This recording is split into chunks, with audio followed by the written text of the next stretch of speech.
Next.js is a React framework for building full-stack applications. It automatically configures tooling needed for React like bundling, compiling, and much more. By default, it supports routing, rendering, data fetching, styling, and lots of optimizations. To create a new Next.js app, you can use this create next app command.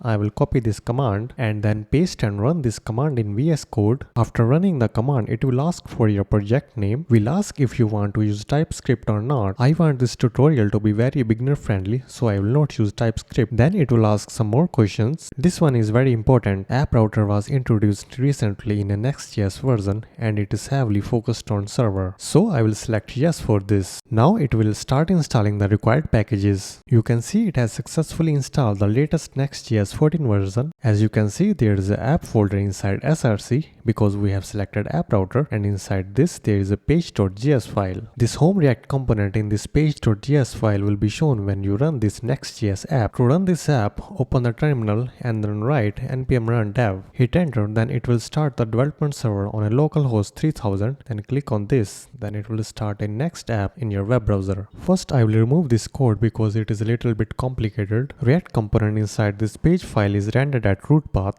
This is because this page file is at the root of app folder. Routing is the first concept we will learn here. In Next.js app router, you have to create a page.js file to display it in a web browser at a particular route. As this page.js file is just inside the app folder, its content will be displayed at root path. Now suppose we want to create an about page. For that you have to create a new folder like about. Inside this you have to create a page.js file. Inside this page.js file I will create a very simple React component. I will use functional components. I've given it a name of about. You can give it any name, and then inside return I will write about for our about page. As I have given about name to this folder, to open this about page, in the address bar you have to write about and then it will open your about page. You could also create nested routes. Suppose we want to create a nested route of products/laptops. To do that, you have to first create a product folder, then inside this you have to create a laptops folder, then finally you have to insert a page.js file inside this. In this page file I have created a very simple React component. Then in the browser address bar I will write product/laptops and it will open laptops page. So this is a nested route. Next is linking and navigating. There are two ways to navigate between routes. One is using link component and another is using use router hook. To use link component, you have to first import it from the next link. Now I will remove this text and then put the link component here. Inside link we have to also provide href attribute. It should be a string, and I will provide our product/laptops path. Then you can write name for your link. I have written the laptops here. In the browser, if I click on this laptops link, I will go to the laptops page. Now I will also create another link for about page. Inside href attribute I have provided the link for about page. I have written about page for this link. If I click on this about page link, we will go to about page. You can also check inside your address. To programmatically navigate between routes, you can use router hook. First you need to import use router hook from Next navigation. Now you can store reference of use router hook inside a variable so that you do not have to use router name. You can instead use the router name inside your component. It is showing an error that use router hook can only be used inside a client component. In app router, by default every component is a server component. To convert a server component to client component, you have to write use client at the top of your page.js file. Now I can use router hook programmatically inside this component. In the on-click event of this button, use router hook with its push method is used. Inside this push method, any route can be provided. For now I have provided product/laptops route. I have given this button a name of laptops page, and in a browser if you click on this button, then it will go to the product/laptops route. In the on-click event handler, I have used use router hook and provided the route for about page. On clicking on this about page button, it will go to the about page. So this is how we will use link component and use router hook for navigation. Next topic I will cover is styling. To style pages in Next.js, you can use CSS modules, Tailwind CSS, CSS in JS or Sass. CSS module files are created using module.css extension. This was the CSS module file already created for us. Let's delete it for now. Let's create a main class in this, add some CSS inside it. In page.js file, import styles from CSS module file. Then in JSX, you have to use class name in curly braces. Then you can use CSS classes from CSS module file using dot notation. Now in CSS file, I have given the flex direction of column, row gap of 1 rem, also padding of 1 rem. These styles we have imported can be given any name we want. For example, even if changed from styles to underscore, it will still work. So this is how you will style using CSS modules. Next important topic is data fetching.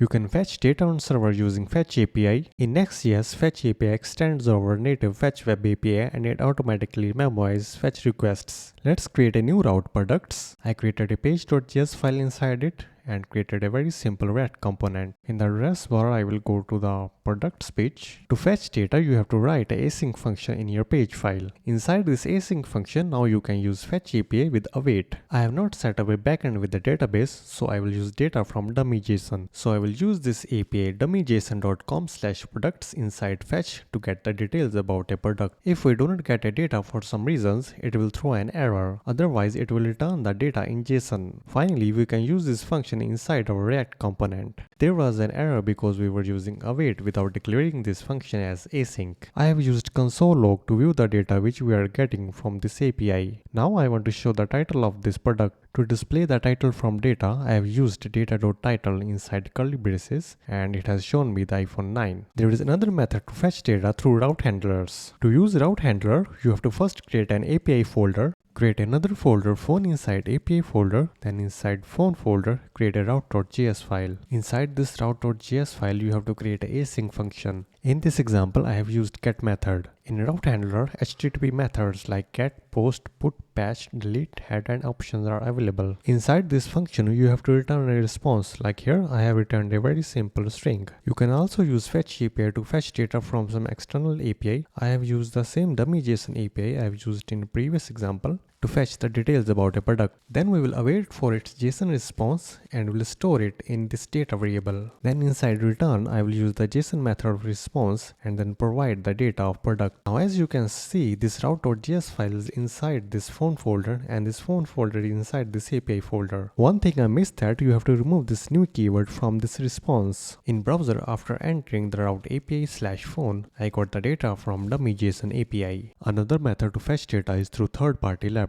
If you are using a third-party library that doesn't support fetch, for example a database, CMS or ORM client, you can configure the caching and revalidating behavior of these requests using the route segment config option and React's cache function. Here for example, cache function of React is used to memoize or revalidate data requests. Now let's learn about caching and revalidating data. I am displaying this title of the data we are getting from this API. This data is now stored in cache. Now if in the browser, if I refresh the page, no new API request is made as this data is now served from cache. By default, Next.js automatically caches the return value of fetch in the data cache on the server. This means data can be fetched at build time or request time and then cached or reused on each data request. Force cache is default and can be emitted inside fetch. If you are making an API request using post method with fetch, it will be automatically cached. If you are using a post method inside route handler, then it will not be cached. Previously, I have talked about data cache. Data cache is a persistent HTTP cache, and depending on your platform, this cache can scale automatically and can be shared across multiple regions. The main task of HTTP caching is to store a response of a request and then reuse this stored response when multiple requests are made. After caching data, there is the next process called revalidation. It is a process of removing stored data cache and then refetching latest data from server. This is useful when your data changes multiple times and you want to ensure that you show latest information to users. There are two types of validations. First is time-based validation and next is on-demand validation. Time-based revalidation automatically revalidates cache data after a certain amount of time. To apply time-based revalidation, you have to use next.revalidate method and you have to use it inside fetch, and you have to also provide this number which is in seconds, and it is the time interval after which the cache data will be revalidated. So after a time interval of 3600 seconds, that is 1 hour, the cache data stored from this API is deleted and then a new API request is made to get the latest data. Second type of revalidation is on-demand revalidation. This is to manually revalidate data based on an event like some type of form submission, and here you can use tag-based or path-based approach to revalidate groups of data at once, and this is useful when you want to ensure the latest data is shown when your database changes or there are changes in your headless CMS. If you want to get the latest data by some specific path, you can use revalidate path function, or if you want to get the latest data by some cache tag, then you can use the revalidate tag function. To use the cache tag revalidation inside fetch, you have to use the next.tags method, and then after that you have to provide the names of cache tags inside this array which you want to revalidate. Final way of fetching data on client is using third-party libraries. For this purpose, you can use SWR library, which is React hooks for data fetching, or you can also use React Query, which is a powerful asynchronous state management for various libraries like React, Solid, Vue, and Svelte. Now let's learn about rendering. Rendering converts your code into user interfaces. Now in React and Next.js, you can create hybrid web applications where one part of your code is running on server and another part is running on client. There are two environments on which an application can be rendered. One is client and another is server. Client refers to the browser on user's device that sends a request to the server for your application code. It then turns the response it has received from server into user interface. Server refers to the computer placed in a data center that stores your application code, and it also receives requests from client and then sends back the appropriate response. All websites follow a particular request and response lifecycle. In a request response lifecycle, first user performs some actions on client, then after that an HTTP request is sent to the server. Then server processes this request and then generate HTTP response. Then this response goes to client and it is rendered on the user interface. Then after that again user performs some actions on this user interface and this cycle again goes on. Now let's explore the concept of building hybrid applications. With React server components, you can write the UIs that can be rendered and optionally cached on the server. In Next.js, this rendering work is further split by route segments to enable streaming and partial rendering. So there are three different types of server rendering strategies. First is static rendering, second is dynamic rendering, and third is streaming. In an app router, any React component inside page.js file is a server component. I have created a very simple component inside this page.js file. So this component will serve as server component. So this will render in server. In server component, static rendering is the default rendering. In this, routes are rendered at build time or in the background after data revalidation. The result is cached and can be pushed to CDNs. Static rendering is useful when you want to create some blog content for your website in which the blog don't change with time, and also if you want to create some product page in which the specification of the product do not change with time. Next is dynamic rendering, in which routes are rendered at request time. Dynamic rendering is useful when the route has a data that is personalized to the user, or it has information that can be only known at request time, such as some cookies or some URL search parameters. During rendering, if you use a dynamic function or there is an uncached data request, Next.js will automatically switch to dynamic rendering. This table may be beneficial to none if a route is statically rendered or dynamically rendered. As a developer, you do not need to choose between static or dynamic rendering, as Next.js will automatically choose the best rendering strategy for each route based on the features and APIs used. Now let's learn about dynamic functions. These functions rely on information that can only be known at request time, such as users' cookies, current request headers, or URL parameters. You can either get the incoming request cookies from a server component or set the request cookies in a server action or route handler. To set the cookies in route handlers, you have to first import cookies from next headers. Then inside get or set method, you can use the cookies function and then use its set method to set the names or some values in your cookies. And you can also use some additional options in your cookies. To get the cookies from incoming request, you have to first import the cookies from next headers. Then inside your server component, you have to use cookies function and use its get method to get the desired cookie. Also, if you use headers function inside your server component to read the incoming request headers, your page will be dynamically rendered. This headers API extends the native web headers API, and it is read-only, meaning you cannot set or delete the outgoing request headers. To use it, first you have to import headers from next headers, just like we have imported cookies from next headers. So in your page, you can use headers function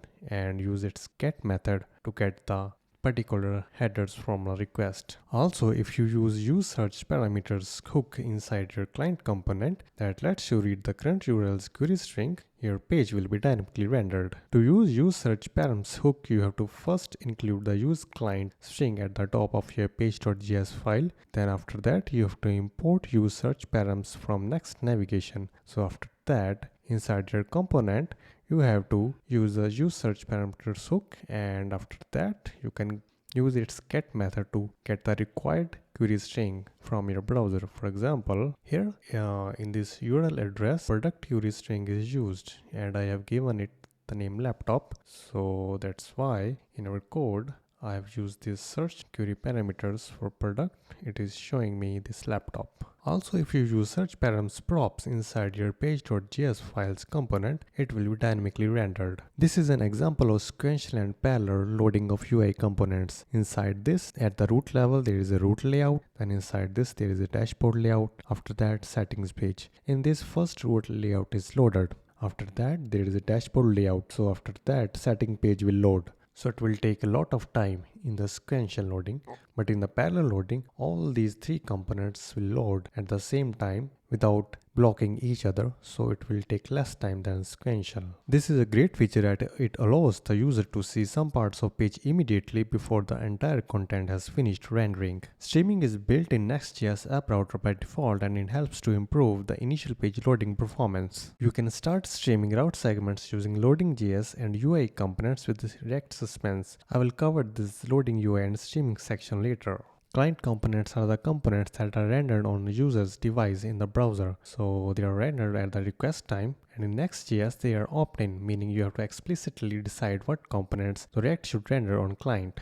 There are multiple benefits of client rendering over server rendering, like the higher interactivity. Client components can use state effects, event listeners, and they can provide immediate feedback to users' actions. Also, they support multiple browser APIs, geolocation, local storage, which allows to build UI for specific use cases. The React components inside page.js file are server components by default. To convert the server components to client components, you have to use a string use client at the top in your page.js file. To use any type of hooks or event handlers, you have to put a use client at the top of your page.js file, and then it will convert your server component to client component. Now if you check on your browser, your error has gone now. You can actually define multiple use client entry points in your React tree component. This will split your application into multiple client bundles, but you do not need to use client directive in every client component. I have created a child component, and as this is a client component, I have used use client and I want to use it inside this parent component. I have also used use client here, so I do not need to use client in this child component,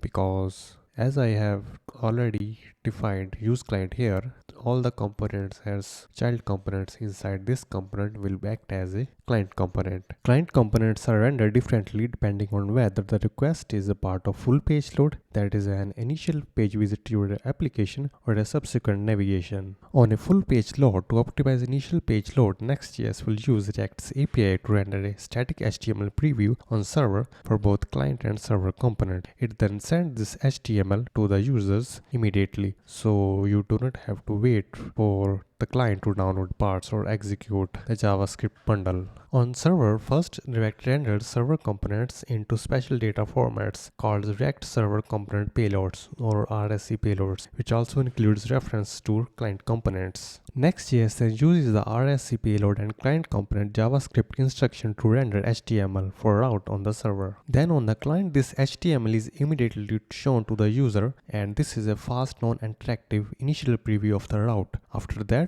RSC payload is used to reconcile client and server component trees and then update the DOM. After that, JavaScript instructions on the client are used to hydrate client components and make their UIs interactive. So hydration is the process of attaching event listeners to the DOM to make a static HTML interactive, and behind the scenes hydration is done with Hydrate root React API. On subsequent navigations, client components are rendered entirely on the client without server rendered HTML, so React will then again use RSC payload to reconcile client and server component trees and update the DOM. This page covers some recommended composition patterns telling us when to use server components and when to use client components. This table shows when you should use server components. You should use when you want to fetch data, when you want to access backend resources directly, want to keep sensitive information on the server like tokens or API keys, and you want to keep the large dependencies on the server only to reduce client-side JavaScript. You should use client components when you want to add interactivity to your app, like you want to add event lists like on-click, on-change. You want to use hooks like useState, useReducer, useEffectHook, and you want to use browser-only APIs. Also, if you want to use class components. Suppose in a client component you are fetching a data from an API, and in headers you have used the authorization, and in this you have used your API keys, and you don't want to expose these API keys in client, so you want this code, this whole function, to be in server components. You can remove this async function which is used to get data, and then you can copy and paste this here in another like file. Suppose I have copied it in the data.js. Now export this function, and in your component you can import this get data function from APIs and you can use it. There is no problem. Now as this API is using an API key, so we want to make sure that this code always runs in server. So for that you have to install an package which is server only. After installation, now at the top of file you have to import server only. So this will make sure that the code below it will always run in the server, so there is no security hole in your code. There might be a use case where you are using a third-party package or provider. So for example, there is a hypothetical package ASME carousel and it doesn't use client directive. The main thing to note is that this component uses useState hook. Now if you use the same library inside the server component, it will throw the build time error because you cannot use useState inside server components, as this library is using useState hooks inside it. To fix this, create your own client component using useClient directive, then import this carousel library inside it, then also export it. After that, you have to then import this carousel from your client component inside the server component, and it will work because this carousel is a client component. Another issue can arise if you want to use create context at the root of your app. Because create context is not supported in server component, it will throw an error. To fix this, create your own client component using useClient and then import create context inside this. Then create your own React component like theme provider and then export it. Now you can import this theme provider component inside your server component and your issue will be fixed. Now let's talk about server actions a little bit. So there are two places where you can use server actions. One is inside the server components only, and another is in a separate file so that you can use it inside client or server for usability. And you can also define multiple server actions in a single file. Here this is a very simple server component. To use server actions inside it, we have to use async function. I have named it myAction, and also inside the server action you have to use server directive. So that is a convention. If you want to use server actions inside client components, you can create a actions.js file in app, and then after that inside this file you can use server directive. You have to use it because this is a convention, and also after that you can export an async function myAction. So this will be a server action. One thing to note is that server actions are mainly created to be used with forms. To invoke or use server actions, you have to use action attribute. Like here I have provided myAction server action inside this. So I have also provided the label name and input type text, and after that there is a button of input type submit. Or alternatively, you can use form action attribute in input type submit,